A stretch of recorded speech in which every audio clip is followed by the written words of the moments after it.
what I do basically is to help both corporates and individuals make good use of their money. Make money, make more money. More money. Use money to make money. Some people don't want to take risks. Some people don't even know that the risk, by doing whatever they are doing now, Still a risk.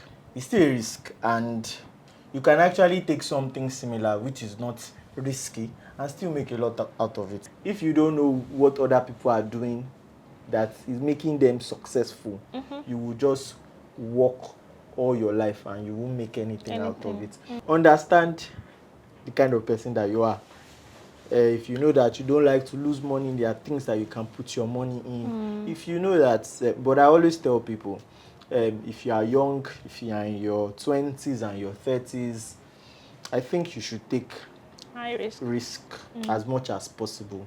Calculated risk, sensible risk, because there's also the side that is not calculated. Those are the people that put their money in things like MMM and all those things. Yeah, no. So that's We're not not doing calculated. that.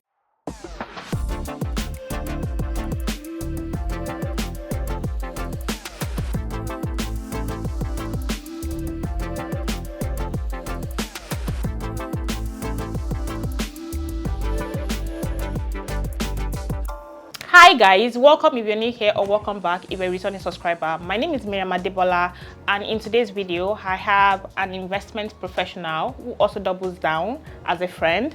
And in today's video he really just wants to share some tips on how you can grow your wealth as a tech professional. And I'm hopeful that at the end of this video you will have picked a lot of tips, practical tips that you can start to implement in growing your wealth. But before we go into the details of the video itself, I would like the star of the show to introduce himself. Okay, I'm Emmanuel. Emmanuel Oladipo for full. So I currently work as a portfolio manager. You can as well say investment manager. What I do basically is to help both corporates and individuals make good use of their money. Make money, make more money. More money. Use money to make money. So basically, what I do is just to ensure that their monies are not just lying there. They're not putting it under their pillows or putting it just in the bank, because it's almost the same thing. So that's basically what I do. Thanks for the introduction, Emmanuel. But before we get into the questions of the video itself, I also just want to give people some context as to why we decided to make this video. One of the things Emmanuel said is around helping people to make more money and not just having their money in banks. And that's something he has been helping me to do personally. And I felt like I've been, learning so much about how to grow my wealth. And I felt like, why do I have to keep all the knowledge and the insight to myself? And that's one of the reasons why he decided. So he said yes, and he decided to come here. And that's what the main of the video would be about. But before we go into the video itself, what's one financial principle that you currently live by and you think every single person should also do the same? Okay, so thank you for the question. So what I always tell people, basically, what I live by. I know a lot of people who actually have money, but when you look at it, they don't really use the money the way I would have used it if I have it. So some people don't want to take risks. Some people don't even know that the risk, by doing whatever they are doing now, Still a risk. It's still a risk, and you can actually take something similar which is not risky and still make a lot out of it. So basically, you have people, like I said before, who put their money in banks. How much does the bank pay you for interest rates? Some people, and that is synonymous putting your money under the pillow, synonymous putting your money in the septic tank, or putting your money in the soakaway. Wow. So basically, what I tell people is that money you have.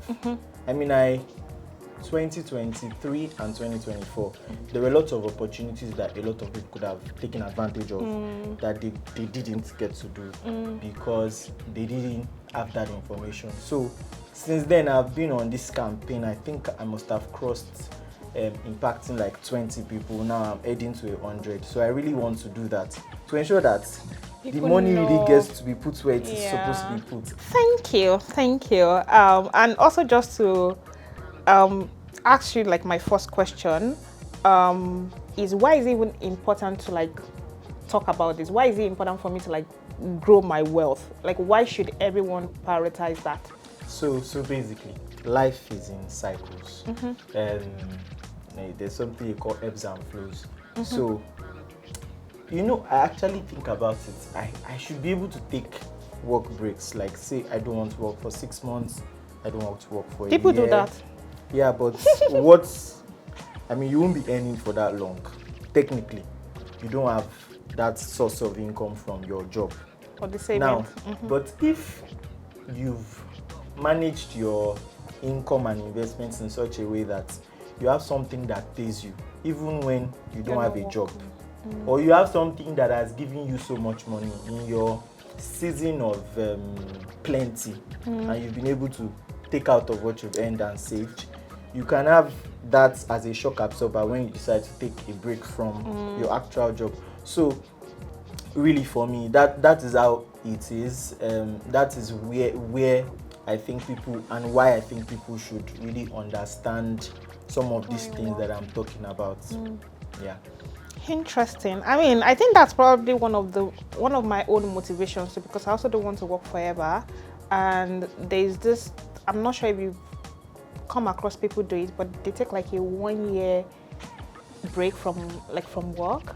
And I mean, they start traveling, but then before you can do that, just like you said, you have like a shock absorber, like something where you can still be taking money to like fund your lifestyle even without working. Okay, so you've talked about like the reason why this is important. What are the practical steps for anyone watching that they can take with, whatever amount that they have at the moment to either save, or should they even save, or should they invest, or which one should they go for, and like how should they get started? Okay, so basically, there's something called a financial life cycle, and really, you must first understand what part of the cycle you are. Okay. So usually, it's also a function of the age that you are. So usually when, like for example, people my age are actually trying to find their feet. So basically, I would always say don't put yourself under pressure. Be sure that you have enough to at least live by the day. Okay. To live. So basically, I would say that be sure first. Okay, this is where I am. So that So you can we are use not, it like a practical example? So if I earn 100K, because you mentioned something around, just be sure that you have something that can help you to like, live your life even with the income. But then should there be like a percentage? Should it be 1%, or do you think that people should just ensure that the 100K can help them to like fund their lifestyle before they think about saving or investment? So when it comes to percentages, really, I'm always very careful to apply a hard rule to things like that.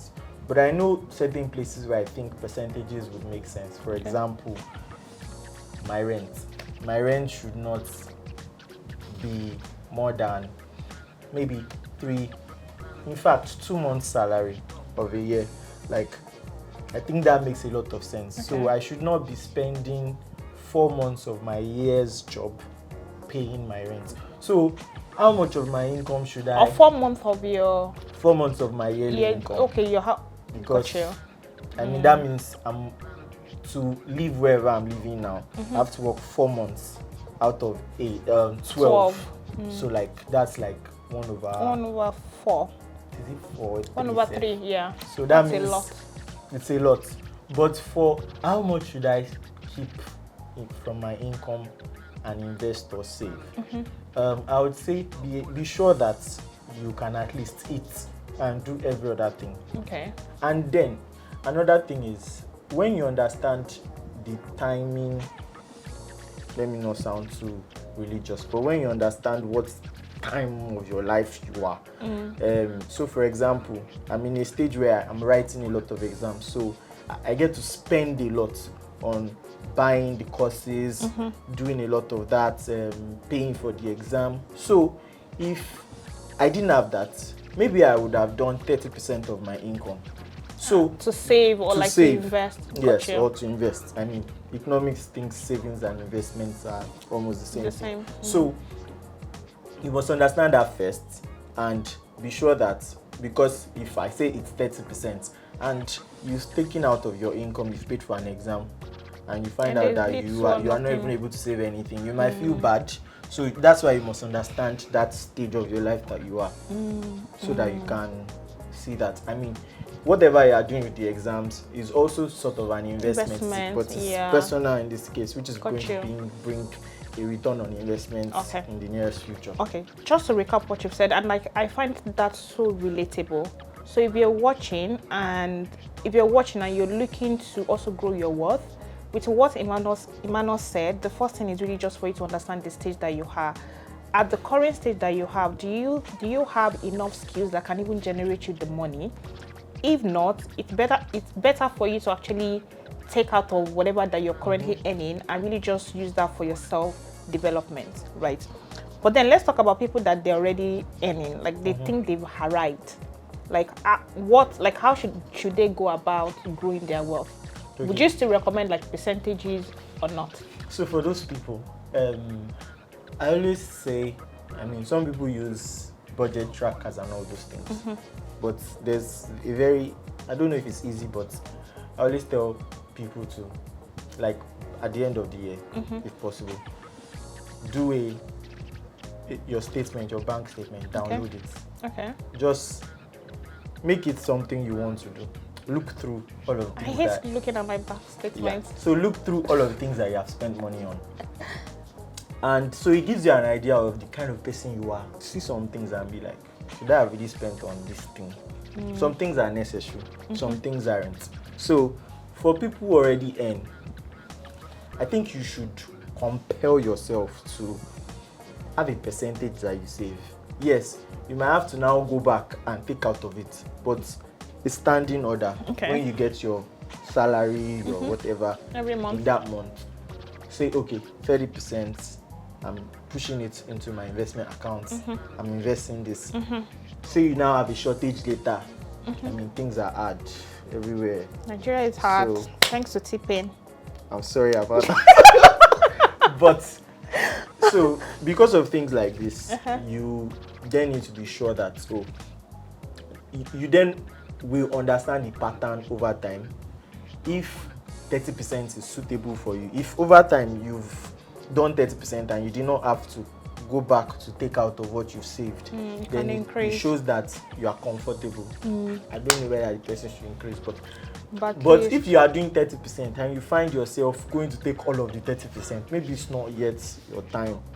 So maybe you can do 10, 15 or 20. So it's just instructive. When you study your expense pattern over time, it tells you, okay, then there will be some things that you probably spend money on and you'll be like, no. Because once you get serious, once you start taking out that money, I mean, once the money is not there to spend, maybe you've put it in something, you've invested in something, then you know that there's that discipline that has naturally developed over the couple of months that you've done that. So, I mean, it works that way. I really like that you're very careful not giving people percentages. Yeah. Because I feel like when people get all this percentage, just like you said, they save, but then they go back to go take the money and then they're back to square one, which is what usually happens to me too, to be honest. But I really like just really understanding your spending habits, to understand some of the things that you might probably need to like remove completely or like reduce how much you spend on them. And I hope that makes sense. I think my next question will be, so let's say I've studied my bank statement, which is something I really hate, and I sort of like understood that, okay, these are some of the things I need to like remove. How can I start?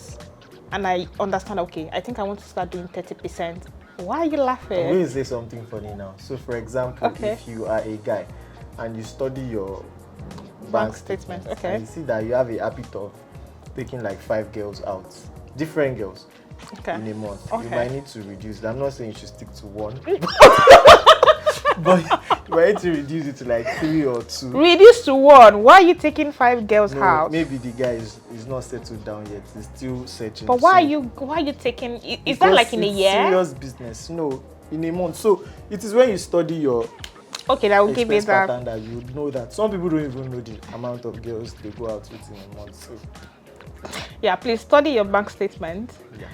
Okay, but to come back to my question, like, so I've studied my bank statement. I sort of like have an idea of the percentage I want to start saving, or should people even save, or should they invest, and where should they go?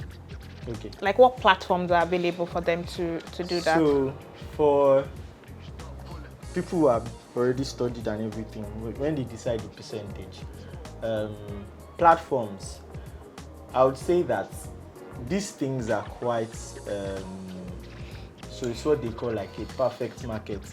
You have different companies doing the same thing, maybe in different ways, but Okay. basically, if I want to buy, say, a stock, Okay, a Nigerian stock or a US stock? let's stick to now. Let's No, please, stay at dollar is home. the Let's stock. stay at home first. Okay, it's Naira stock. Would Okay. yes. So charity begins at home. Yeah, so it does. basically, if I want to buy a stock, there are like, I would say more than 20 firms That can that help. can help me do that. So it's and most of them will be trusted because they are regulated by the body that is in charge of that. So you, even if you Google something as basic as buy a Nigerian stock, I'm sure you find many options because those guys have already facilitated their search engines in such a way that caters come for up. that. So, but you must ensure that that platform or whatever it is, if you are not savvy with the information, I think you can ask someone, or you can also do a bit of research about the company. How long has the company been in business? Maybe you can look at who are the regulators of the company. By the time you do that, you have a sense to Whether you want the to go with safety. them. Yes. Yeah, that's platforms. So most of them do the same things, but in different ways. So it's differentiated, but you most likely get the same service, maybe just a bit of different quality. Someone is more attentive, someone is more responsive in that sense. So that cuts it. Okay, I hope that makes sense. So you've decided you want to save or invest, just do simple Google search, buy Nigerian stock or like buy US stock as a Nigerian So for US stocks, living in Nigeria. there are not a lot of people that do that, but Yeah. I already know that there's also some platforms. If you Google, you find, but you must ensure that, because now it's US stocks, and the bodies responsible for regulating that in Nigeria don't necessarily care about US stocks. They care about, they regulate the Nigerian market. So you must be careful so that your money, so you can look at some of the houses, the finance houses that do this. So the key is sticking to a trusted house. And you only do that by reading so much about that organization before you decide whether you want to. Ask someone. You can even. Makes it easy. Okay, thank you, investment professional. Yeah. So I think my next question would be like, based on your own experience, what's like common mistakes or like mistake, if it's just one that you have, that you think people make, so that people watching can just learn and get better? I think I must have mentioned the one that is at the top of my heart really, and that's people actually have money. I know some of my friends with so much money, but they don't put the money into good use. I mean, last year we had stocks that, I know of one that did, within a year, it did almost 20 times in terms of increase.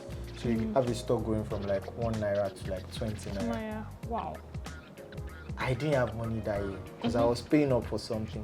But I knew people who had millions in their accounts. And they didn't use it. But if they had done that kind of thing, maybe they would have gotten tired of their jobs. I know we like to make a joke at where I work. Like, these are the kind of investment that you put your money in, and you walk in to work the next Monday, and if your boss talks to you anyhow, you just, please, I'm done. Yeah, like, so there are investments like this, but people didn't take advantage of it. Then another money habits, I think I talked about it also. People don't know what they spend money on. They just know that the money goes. And it also happens to me. Sometimes I like to reflect. This money that came into my account, I was so happy when it came in. How did I spend? So the only time I am a bit justified is when I now reflect and I'm like, okay, I spent it on this important thing. Right? But a lot of people don't know, because even before the monies come, that's my shoe. I'd like shut down, let me order it. That place that I've always wanted to go, that girl that I've always wanted to impress. You know, I'm particular about this girl. I don't know about what girls think in their mind, but so they get to do all of these things, but people don't realize what they spend money on, and that's why you must study bank statements. Yeah, bank statements. Some people have apps that help them track their expenses. So, I use Excel for all these things. So, yeah. Wow. Okay, I think this will be my second to the last question. So you talk so much around people not knowing. I mean, you mentioned your friends having money and not making use of it. How do you think people can improve on their personal finance knowledge, like information? Like, do they need to follow people? Do they need to read books? Do they need to watch movies that can just teach them, so that growing wealth will be on top of their mind?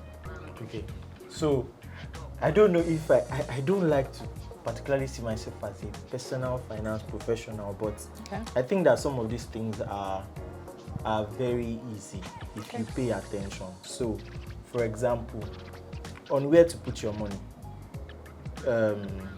I always tell people, start with stocks, start with fixed income. Don't do things that are too hard to understand. Even as an investment professional, there are still some things that you find very hard to understand. But you find that a lot of people, this is the places that they like to start. Things like crypto, things like all these agreed people that put. So things that are very hard to understand. Those are the complex things that people start with. But there are simple things that you can start with. Start from there. Another thing that can be done is pay attention to what is happening around you. So, for example, if you notice that there's a lot of talk around the government wanting to boost the agri sector, there are a lot of things you can do. Maybe as a person, I will now start to look at certain agri stocks. Oh, this is what I can do, this is what I can do. Okay. Last year, when it looked like the government was really going to pay attention to power, oil and gas firms, I put out something on my WhatsApp status. I was like, guys, please ensure that you start investing in oil and gas stocks. And I know most of those guys have done more than 200%. Owando this year has done, Owando started the year around 7, 8, 9 naira. At the point, Owando traded as high as 90 something naira. So 90. Yes. So that's like 10 times.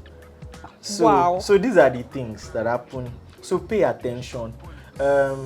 So another thing about finance, I don't know if it's a beautiful thing or not. I don't know if it's a blessing or a curse, but everybody has an opinion about finance, and your opinion can count, because usually there are no right or wrong answers. I mean, if I go to the hospital, I can't tell the doctor what drug I would use or what, but even when I recommend things to clients, they can still tell me, no, I think this is, you can tell the client to sell something, or that we want to sell something for you, and the client can have an opinion. So just ensure that you pay attention to what's happening around you. How would people pay attention? Is it by reading news? I feel like now we're in an era where even when you don't want to know something, you will.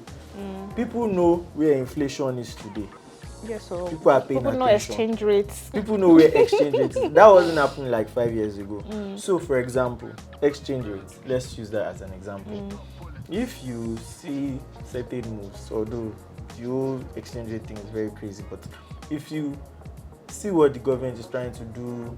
Maybe, for example, I can tell you for free that before the next election, they will ensure that exchange rates comes down a bit. Okay. So, if you know a lot of those things, you just pay attention. You can now begin to play around these things.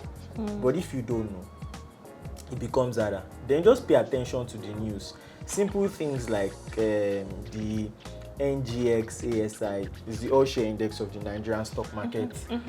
Pay attention to the US markets. Trump is now the guy on the seat. How does it affect the How does it affect you? me? How Because does it it affect does. Nigeria? Just pay attention to it. What is happening? And you make a lot out of it. Then speak with guys in the sector. I mean, basically speak with investment guys, because finance guys, I don't like that word. You kind of put sauce all in a bracket. A finance guy can be a tax guy. I don't know a lot of things about tax, but I know a lot of things about investment. So speak to the people in that sector.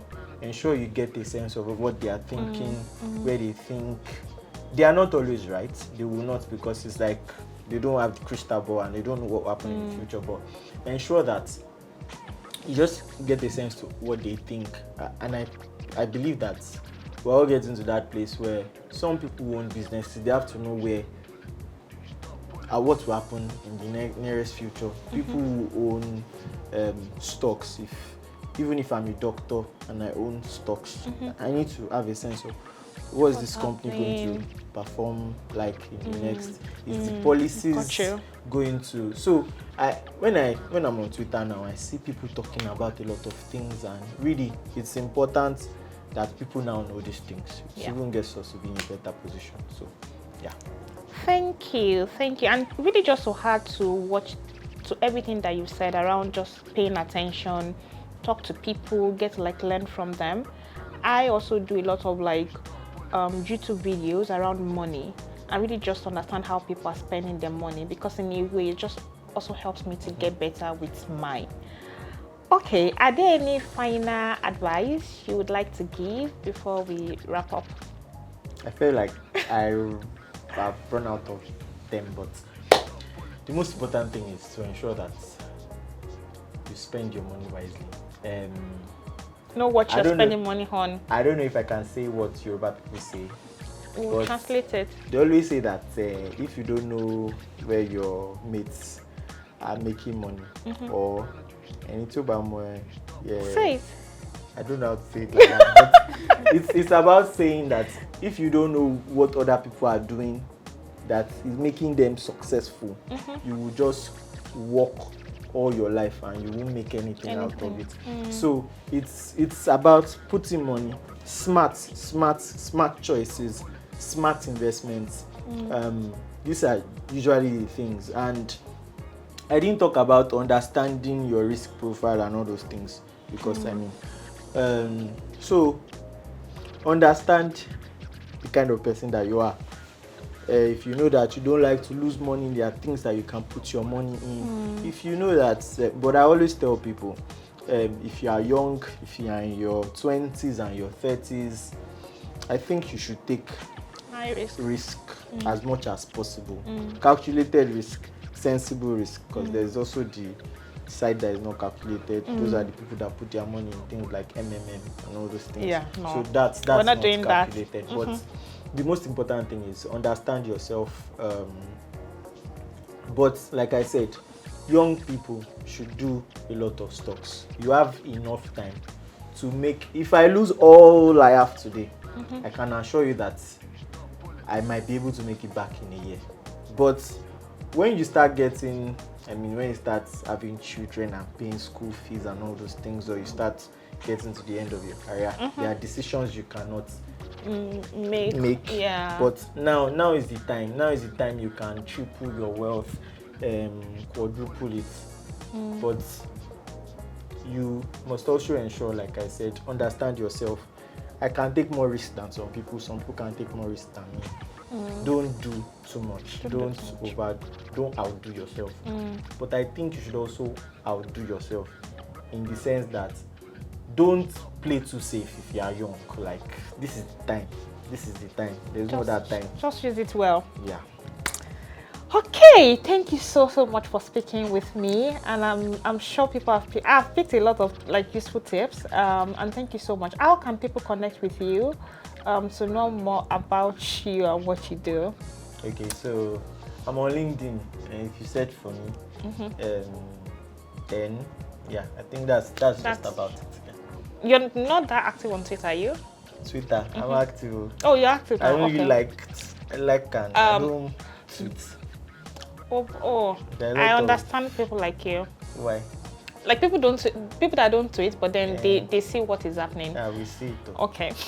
Okay, thank you so much, Emmanuel. And thanks guys for watching. I hope you would like this video. Please share with people. Like it. I'm here. Please share with people in your network, and thank you so much for watching, and see you next time. Bye. Bye.